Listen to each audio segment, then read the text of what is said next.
Olá, sejam bem-vindos mais uma aula trator para a gente passar o trator e não sobrar pedra sobre pedra. Tema da aula 61, julgado histórico sobre o garantismo penal. Isso vai chover nas provas de delegado de polícia. Então pega o papel, pega a caneta para você anotar e não perder nada. Como sempre, eu quero sentir a energia de vocês. Coloca aqui no chat, eu vou virar trator. Eu vou virar trator. Eu sou time trator. Nós vamos destruir a concorrência e as bancas. Eu quero ver entusiasmo, então já coloca aí no chat, já começa aqui me seguir no YouTube, já deixa o seu like, tá bom? Antes de entrar no tema, como sempre, eu vou me apresentar, porque sempre tem gente nova aqui. Para quem não me conhece ainda, o meu nome é Tiago Garcia, também conhecido como Tratorzão. E hoje eu escolhi uma foto bem bacana aqui para me representar. Essa foto aqui eu tirei em maio, lá em Fortaleza. Palestrei no maior congresso jurídico da América Latina, junto com meu querido amigo Kleber Masson, que também participou do meu livro. Olha que bacana! Eu sou delegado de polícia, professor, escritor e palestrante. Além disso, também sou psicanalista e tenho pós em neuropsicologia. Já estou caminhando para 20 livros escritos. E um dos últimos foi lançado lá em Brasília, no STJ. Eu também recebi a medalha Heróis da Revolução de 32, uma das maiores honrarias concedidas pelo Estado de São Paulo. Além disso, na minha época de concurseiro, eu consegui 3 feitos raros. Fui aprovado para delegado de polícia na minha primeira tentativa, aos 24 anos, e ainda fiquei entre os primeiros colocados. Nunca vi ninguém que conseguiu atingir essas 3 marcas. Já estou há 14 anos treinando concurseiros com inúmeros alunos da mentoria aprovados para delegado de polícia. Professor, cheguei agora aqui. Como funcionam as aulas semanais? Todo sábado, 11 da manhã, você tem aqui uma aula nova de milhões de direito penal, processo penal, legislação especial, aulas que vocês não encontram em nenhum outro lugar. Só perde quem é burro, quem é bocó, quem é bunda mole, porque não tem desculpa. Se você não conseguir pegar aqui a aula sábado, 11 da manhã, depois você consegue ver a gravação que fica disponível por 7 dias. Eu já estou fazendo essas aulas aos sábados há mais de um ano, de forma ininterrupta. Não vi ninguém que está fazendo isso para ajudar a galera. Então, valoriza isso, porque essas aulas são de milhões. Professor, cheguei agora, eu já vi que você está aí na sua aula 61. Não tem problema, você vai pegar daqui em diante, tá bom? Como que você faz para receber o link da aula? É só permanecer lá na minha comunidade do WhatsApp. Se você não está na comunidade ainda, você deve entrar. Aqui embaixo tem o link para você entrar na comunidade. E se você não conseguir, é só me chamar lá no Instagram, Delta Thiago, que eu mando o link para você. Os links das aulas são enviados pelo WhatsApp. Então você tem que entrar na minha comunidade, tá bom? Outra coisa, mentoria. O pessoal sempre pergunta, professor, como que eu faço para entrar lá na sua mentoria? É só você acessar o site sorrei.com.br. Acessa lá o site porque tem muita coisa bacana lá que vai te ajudar. Acesse o site para você obter mais informações. Olha que legal, lá no site tem vários exemplos, várias inspirações de alunos que passaram para delegado. Olha quantos, tem muita gente. Não dá para colocar todo mundo no site aqui, porque senão trava. É muita gente mesmo. Então, entra lá no site para você se inspirar, tá bom? E você pode também mandar um WhatsApp para mim, o 011 91 089 9002. Lá na mentoria, eu vou pegar na sua mão para a gente acelerar a sua aprovação para delegado de polícia. Hoje em dia, o concurso de delegado se tornou algo profissional, está equiparado em relação à dificuldade com as provas do MP, da magistratura. Sem metodologia, sem estratégia, você não vai passar nunca. Você só está perdendo tempo e dinheiro. Hoje em dia, não dá para passar sozinho. Você tem que ter alguém te ajudando. E no caso, eu vou pegar na sua mão para te ajudar com toda a minha experiência de quase 15 anos nessa área, com resultados incríveis, aprovando alunos no Brasil inteiro, tá bom? Muitos concursos de delegados estão chegando. Agora é a hora. Não seja bunda mole, não seja burro. Tome uma atitude. Não faz sentido ficar perdendo tempo de vida e dinheiro estudando do jeito errado. Não basta material, não basta bunda na cadeira. É a hora que o filho chora, a mãe não vê. É só pegar o concurso aí, por exemplo, um dos últimos da Polícia Federal. A galera foi triturada, foi esmagada, o pessoal foi aniquilado. Caíram várias matérias mais específicas, mais verticalizadas, que não costumam cair. Cada hora aparece uma coisa. Eu até fiz uma postagem lá no meu Instagram que deu uma puta repercussão, que eu peguei as estatísticas. Hoje, se aprovado para delegado de polícia civil ou federal, é mais difícil que entrar na USP para fazer medicina. E eu não preciso falar da grandeza do curso de medicina, nem de como é um curso tradicional e super concorrido. Então, para virar delegado, é mais difícil que virar médico. Então, acorda para a vida ou você vai continuar sofrendo, tá bom? Então, manda um WhatsApp lá que eu vou conversar com você. E aí, você vai ficar na lista. E se você for aprovado, você vai entrar na mentoria, tá bom? Então, vamos lá. Recados dados. Vamos para o tema da nossa aula de hoje. Tema da aula: julgado histórico sobre o garantismo penal. Pega o papel, pega a caneta, anota, porque esse julgado é um dos mais importantes de 2025. Eu afirmo isso para você com absoluta certeza. É um julgado mais sucinto, que quem olha de fora pode achar que não entregou muito, mas na verdade entregou tudo. Com clareza, com objetividade e com distinção. Então presta atenção. Como eu sempre faço, eu separei por tópicos pertinentes, para ficar bem didático no meu melhor estilo. Esse tema é quentíssimo porque o garantismo é muito discutido atualmente na seara doutrinária, na seara jurisprudencial e principalmente na atividade policial. Então, com certeza, esse tema vai cair na sua prova, objetiva, escrita, oral. Presta atenção. Aqui, nesse caso, nós vamos analisar os crimes de lesão corporal do artigo 129, parágrafo 9º do Código Penal, e vamos analisar também o crime de violação de domicílio, artigo 150, parágrafo 1º do Código Penal. Esses são os crimes que geraram o entendimento que eu vou tratar aqui nessa aula com você. Muito bem. Professor, qual que foi o caso concreto? Qual que foi o caso concreto julgado pelo STJ? O STJ se deparou com a seguinte situação.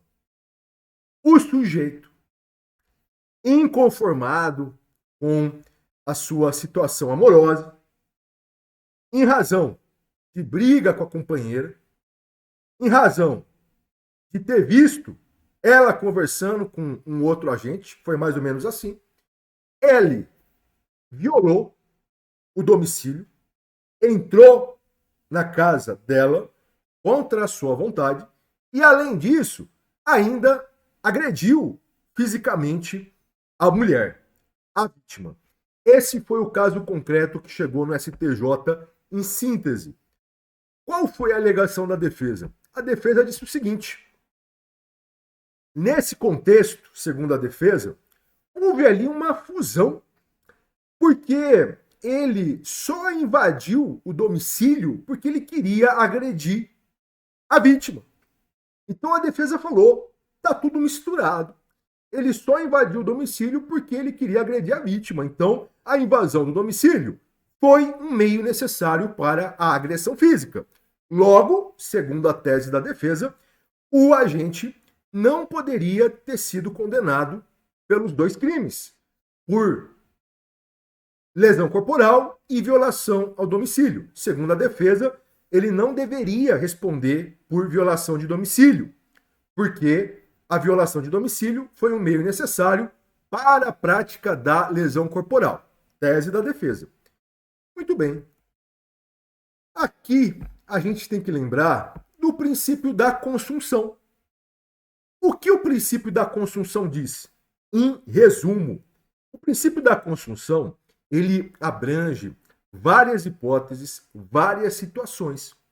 E uma das situações é quando realmente existe uma ligação entre crime meio e crime fim. Quando determinado crime só é praticado porque é um meio necessário para alcançar o crime fim. Professor, me dá um exemplo. É só a gente imaginar um caso de homicídio. Para gerar a morte da vítima, o sujeito passa necessariamente por uma lesão corporal. Então, nesse caso, ele não vai responder por homicídio e lesão corporal. O homicídio, entre aspas, absorve a lesão corporal, porque foi um meio para o crime fim, homicídio. É isso que o princípio da consunção aborda. E a defesa queria aplicar esse princípio da consunção, como eu acabei de falar. Ocorre que o STJ, ele não acolheu essa tese defensiva. STJ disse, não, espera aí. Os bens jurídicos tutelados pelos tipos penais são bens jurídicos distintos. O crime de violação ao domicílio, ele vai tutelar a intimidade, a privacidade relacionada ao lar, à moradia da pessoa. Já o crime de lesão corporal tem como escopo, tem como objetivo preservar, tutelar, proteger a integridade física, corporal da vítima. Portanto, são bens jurídicos distintos. E por essa razão, não dá para aplicar a consunção em relação ao crime de violação de domicílio. O crime de lesão corporal não pode absorver o crime de violação de domicílio. São bens jurídicos distintos. E mais, o STJ disse que a violação do domicílio não é um meio necessário para a prática de lesão corporal. Então o STJ, ele não acolheu a tese da defesa. Em seguida, o STJ apontou a tipificação adequada nesse caso. E presta atenção aqui, porque eu já vejo, por exemplo, na FGV, aquele enunciado enorme, ocupando uma página inteira da sua prova, e o examinador falando para você que a Maria brigou com o sujeito, pediu a separação dele, o sujeito inconformado, foi até a casa da Maria, aí percebeu que ela estava conversando com outro, portanto, em razão disso, acabou invadindo a casa dela, em seguida desferiu, em seguida agrediu ela com socos e chutes. E aí, o examinador vai perguntar para você, qual é a tipificação adequada? E olha só, o STJ disse que nesse caso, a gente deve aplicar o concurso material heterogêneo. Concurso material heterogêneo. Ou seja, o agente vai responder pelos dois crimes, tanto lesão corporal como violação de domicílio. E mais, o STJ disse que o legislador apresenta um mandado de criminalização lá no seu artigo 150, parágrafo 1º, e isso tem força cogente. Por quê? Porque lá no 150, parágrafo 1º do Código Penal, o legislador diz que se aplica a pena da violação de domicílio sem prejuízo da aplicação da pena correspondente à violência. Então, portanto, é evidente a caracterização de concurso material nessa hipótese.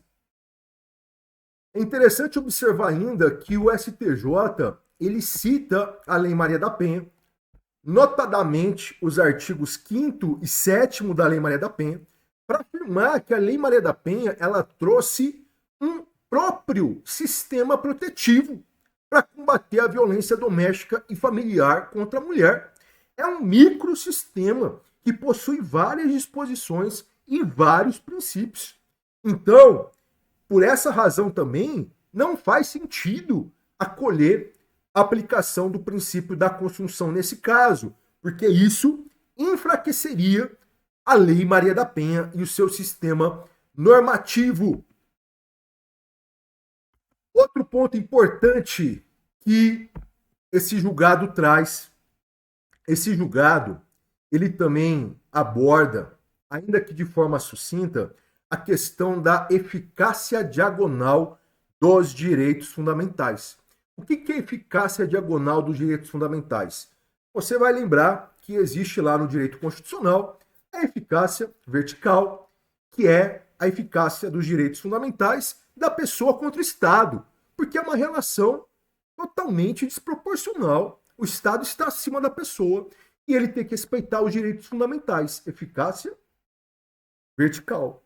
Nós temos também a eficácia horizontal, que seria a aplicação dos direitos fundamentais entre particulares, entre pessoas que estão na mesma posição. E mais recentemente, a doutrina também desenvolve a ideia de eficácia diagonal dos direitos fundamentais. O que seria essa eficácia diagonal dos direitos fundamentais? As partes, em algumas situações, por mais que elas estejam aparentemente no mesmo patamar, aparentemente ambas as partes são particulares. Mas, se a gente analisar de verdade a situação, perceberemos que há um desnível, há uma desigualdade entre essas partes, como acontece em relação à violência doméstica e familiar contra a mulher. Em tese, o homem e a mulher são particulares. Em tese, alguns podem achar que eles estão no mesmo nível. Mas, em razão da epidemia de violência contra a mulher que assola o Brasil, essa relação, em tese particular, é uma relação diagonal, porque há um desequilíbrio nessa relação, em razão da opressão, em razão da violência praticada pelos homens contra as mulheres. Então, olha que interessante esse julgado do STJ. Por isso que eu falei que é um julgado histórico, porque ele começa abordando uma situação específica, que é um crime contra a mulher. E ele defende a valorização da Lei Maria da Penha. Só que mais, o STJ, nesse julgado, ele traz para a discussão temas importantíssimos. O STJ fez nesse julgado uma análise multidisciplinar, juntando vários aspectos jurídicos. Qual que é o erro? Um dos erros, porque são vários. Qual que é um dos erros de quem estuda para concurso? É ter uma cabecinha pequena, cabecinha de merda. É uma cabecinha que não consegue pensar fora da caixa. E hoje em dia as bancas estão cobrando conhecimentos interdisciplinares, que se misturam, que estão mesclados. Se você não tem uma visão ampla, se você não tem uma base eclética, você, se ferra, tá? Então, muito bem. Além disso, o STJ traz também uma breve discussão sobre o garantismo. E aqui, obviamente, não é uma aula sobre garantismo, não é uma aula profunda sobre o garantismo, mas eu vou trazer aqui algumas recordações, algumas pinceladas porque é fundamental para a gente entender essa abordagem do garantismo. Então, olha que interessante. Em um julgado de violência doméstica e familiar contra a mulher, o STJ aborda o garantismo, que é um dos temas mais discutidos da atualidade, principalmente na seara policial. E o que é o garantismo? Vamos lembrar do que é o garantismo. O garantismo, em suma, o garantismo ele pode ser encontrado, né, é considerada a Bíblia do garantismo, a obra Direito e Razão, do jurista italiano Ferraioli.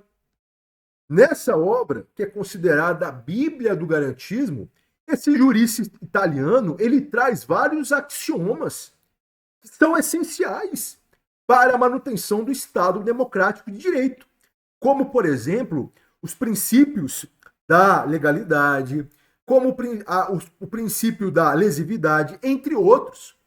Então, o garantismo penal é essencial para a manutenção do Estado democrático de direito, porque traz as regras do jogo, traz princípios indispensáveis para o direito material, para o direito adjetivo, para o direito processual.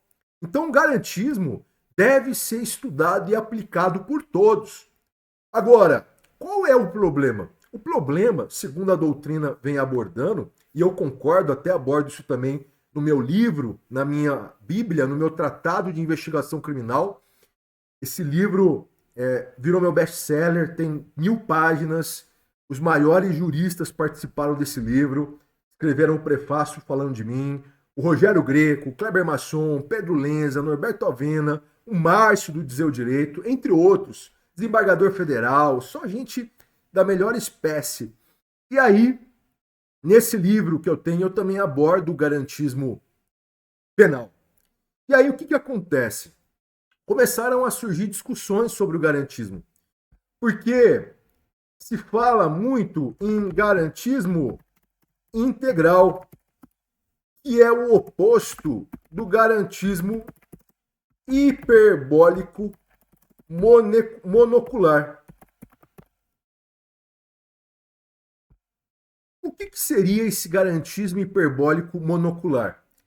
É uma expressão que foi usada pela doutrina para se referir àquele garantismo que é hiperbólico, que é excessivo e que é monocular, porque só enxerga um lado da moeda, só enxerga o lado do alvo da persecução penal, só enxerga o lado do investigado, do indiciado, do acusado.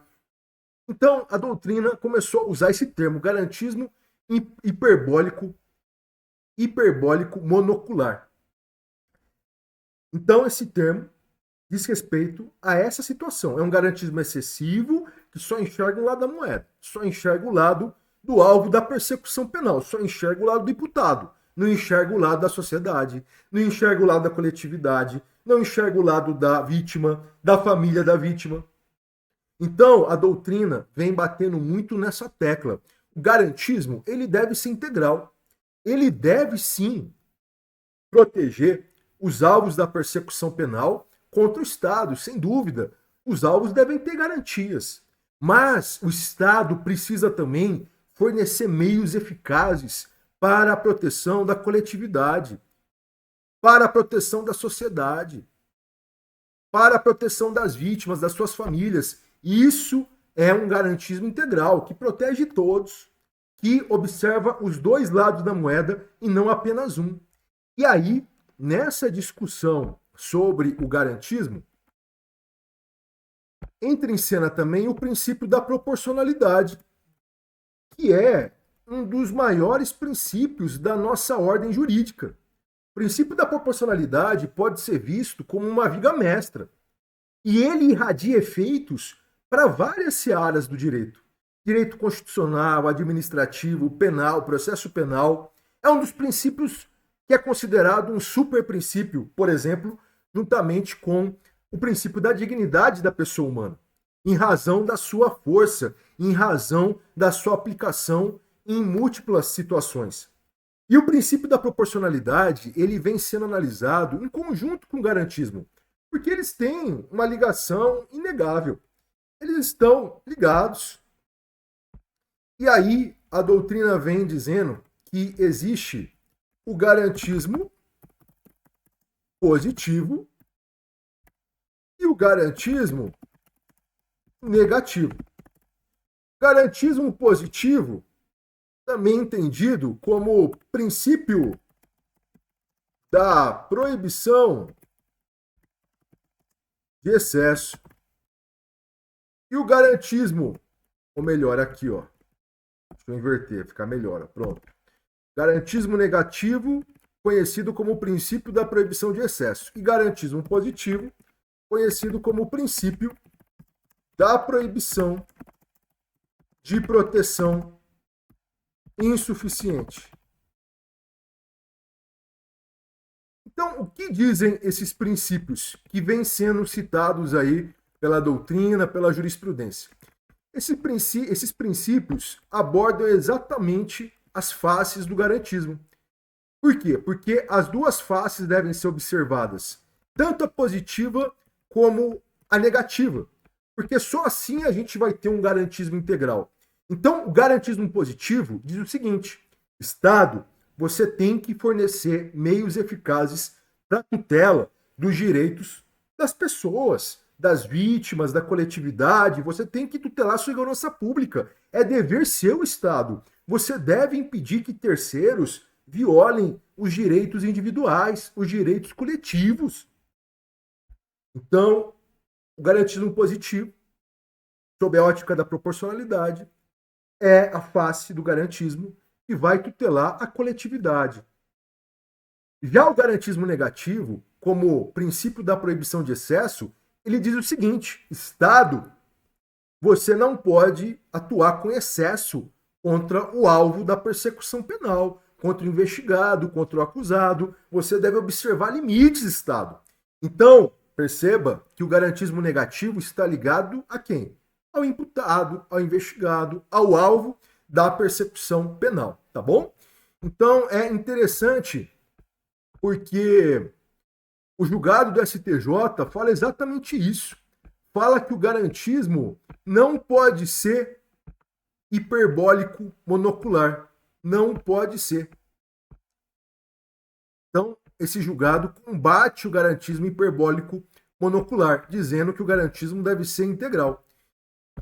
O Supremo tem alguns julgados abordando o garantismo, tá? Mas dessa forma que eu vi no julgado do STJ, foi a primeira vez que eu vi o garantismo sendo tratado da forma como o STJ tratou nesse julgado, trazendo o combate contra o garantismo hiperbólico monocular. Primeira vez que eu vejo isso de forma expressa. Por isso que esse julgado é histórico. Se você souber mapear essa aula, construir o roteiro e guardar na sua cabeça, se cair isso na prova objetiva, escrita, oral, você vai passar o trator, meu filho. Principalmente nas fases avançadas. Você vai ter material para escrever, munição para escrever, para arrancar um orgasmo jurídico do examinador quando ele for corrigir a sua prova. Seja para falar. Com isso aqui, com esse roteiro, você tira nota máxima. Não é igual esses PDFs merdas que tem por aí, que você fica engolindo e depois quer vomitar na prova. Para de ser chucro, rapaz. Aprende a estudar como gente grande, para você não ficar apanhando da banca. Tá? Que aula, hein? Que aula. Acabou? Não acabou ainda. Por quê? Porque o STJ também citou que a questão do garantismo integral, a questão do garantismo positivo, tem ligação também com a vitimologia primária e secundária. Olha o conhecimento multidisciplinar envolvendo criminologia. Vamos lembrar o que é vitimização primária? São as consequências do crime que a vítima sente. E o que é vitimização secundária? É quando a vítima é vítima pela segunda vez, só que agora dentro do sistema de justiça criminal. Então, o judiciário e os operários do direito, as autoridades públicas, devem evitar que a vítima seja vítima duas vezes. Se eu ficar beneficiando o agente indevidamente, a vítima vai ser vítima duas vezes, dentro do processo, dentro do inquérito. Então, olha que interessante, hein? Olha quantos links. E mais, para arrancar mais um torpedão para você destruir na prova. O STJ citou a Declaração dos Princípios Básicos de Justiça relativos às vítimas da criminalidade, resolução da ONU 4034 de 85. Guarda isso aqui. Olha o link com o direito internacional. Olha o link com os direitos humanos. A STJ disse que toda essa discussão tem ligação com essa declaração, que prevê a necessidade de proteção para a vítima. Olha que interessante. Professor, qual que é o julgado? O julgado está aí. Eu trouxe aqui para você, tá? Mas nem precisa ver porque só aqui na minha aula você já aprendeu tudo sobre esse julgado. De forma didática, de forma simples, objetiva, eficaz. Eu nem preciso abrir o julgado. Eu já trago mastigadinho aqui, não precisa perder tempo com isso, tá bom? Que aula de milhões, hein? Que aula de milhões. Então é isso. Bora passar o trator e se preparar para a guerra com o Sorrei. Lembrando, depois que terminar essa aula, volta aqui, deixa um comentário sobre essa aula, porque isso faz eu continuar. Isso me dá motivação. Ninguém está fazendo esse trabalho que eu faço. Então, valorize esse trabalho, tá bom? Volta depois aqui e deixa um comentário sobre essa aula, tá? Já curte aqui, deixa o seu like, sem preguiça no dedinho, senta o dedo, deixa o seu like, já me segue aqui no YouTube, tá bom? E se você quer ser aprovado para delegado, entra lá no site sorrei.com.br ou manda um WhatsApp para mim, 011 91089 9002. Lá na mentoria, eu vou pegar na sua mão para a gente acelerar a sua aprovação, tá bom? Então é isso. Até a próxima aula. Beijo no coração. Fica com Deus. Valeu!